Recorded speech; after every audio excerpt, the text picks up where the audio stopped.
Hi. Hey, welcome to Willie's Guitars, and I've got something to talk about that's a little unusual, Danelectros.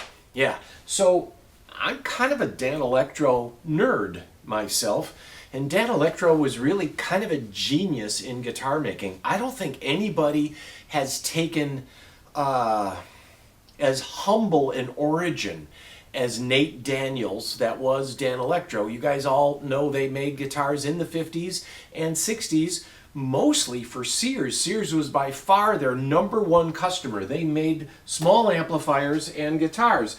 This guitar is an unusual guitar because of this larger headstock. And you can see the more traditional headstock on this reproduction. But this guitar is kind of cool. And Danelectro also had, this is aluminum. The whole back of the neck is aluminum back here. And Danelectro didn't have adjustable truss rods, period. Never had them. And it's very, very rare I've ever seen a Danelectro that needed a neck adjustment. Why? Because the rods are so rigid that no amount of tension is going to make this steel bar or any of their double steel bars warp. It just doesn't happen. Could happen, and you can refret them, but old Danelectros are unique because of the lipstick tube pickup. And this actually entombs your electronics and keeps it quiet. So they're probably the quietest single coil out there. They have a unique sound. This is also mine, and I love this guitar because it's a 6-string bass and a 6-string guitar, and it's kind of handy to come out and play chords, and you can do all kinds of things. I've done a gig with a friend of mine. He plays acoustic, and I'll just play some syrupy things on this and provide kind of a backing bass. But I've gathered you here because we have this Danelectro. I'm reaching for a pick. Hang on one second. And that's this one. But I want to remind you that as you get out there, books, if you want to collect guitars, and Danelectros are still kind of humble collectibles, but if you want to collect guitars, get yourself a library. And there is a really well-written book on Danelectros, and this is Doug Tulloch that has written this book. Doug does mention that there's no such thing as a double neck, and there is, but he really covers the Danelectro. It's important that you have this information because this is not digitized. You can't look up. Try it. Look up information on Danelectros, and like not even 10% of this, what's in here, and pictures, ads, you get an idea. This is really a remarkable book for those of you that collect. Now, I have this, which is a hand vibrato. That was the model. Most of these were made in one pickup, and most Danelectros were just one pickup. 2 pickup Danelectros are actually fairly rare because they were a little more money, and by the time you spent a little more money, you spent a lot more money, bought yourself a Fender. But these are 2 pickups, and they're stacked knobs, just like an old jazz bass. You have tone control on the top, volume control on the bottom. Tone control on the top, volume control on the bottom, and each controlling that one or the other of the pickups. The nice thing about this guitar, it's got a really usable vibrato.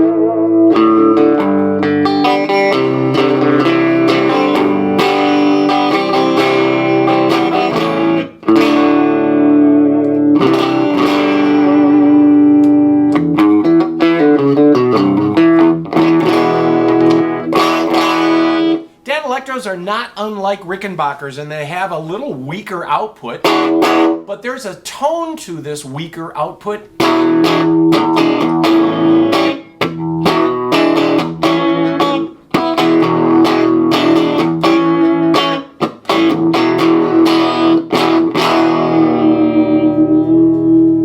Returns right to pitch. There's a tone to this weaker output that actually cuts through better. And if you mix it in with other things or a bigger band, you can always hear that crisp, crackling Danelectro sound, not unlike Rickenbackers. And they're also quite quiet.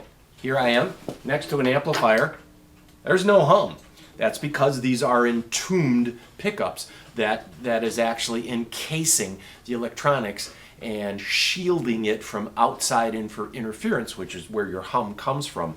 These older Danelectros, like this one, have a Brazilian rosewood board because everybody used Brazilian rosewood. It was a whole industry on fingerboards, and now Brazilian rosewood is far too rare, far too expensive to use in any casual manner.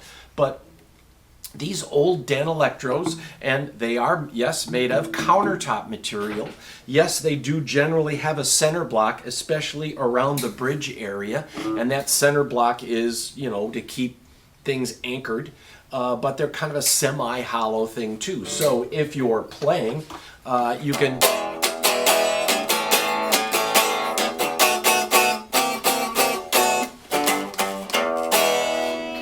play it kind of like an acoustic guitar. I am playing through a Danelectro DM10, which is their student model guitar or amplifier, and it's basically a copy of a Vibro Champ, offering tremolo on the amp way before Fender did in such a small amplifier. This is a Korean-made Danelectro.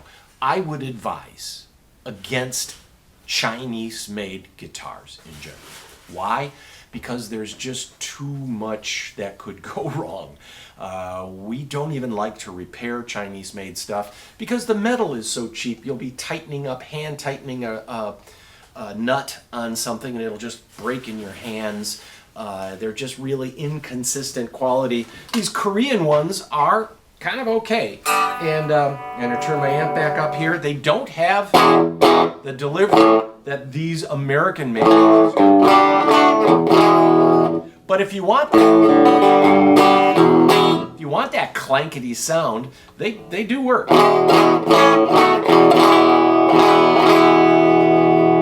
Now, I'll play the American one and let you go, but this Danelectro is about $450 and it comes with a case.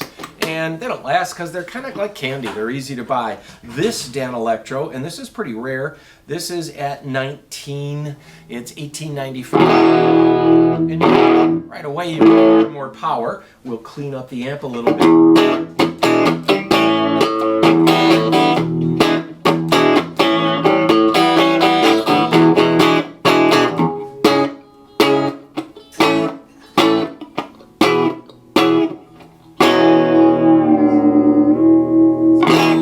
There we go. So this is our Danelectro hand vibrato dual pickup. Try to find another dual pickup hand vibrato. Most of them are single pickups. Even the book doesn't have a photograph of a dual pickup hand vibrato Danelectro. And on that, I'll end the video. Huh?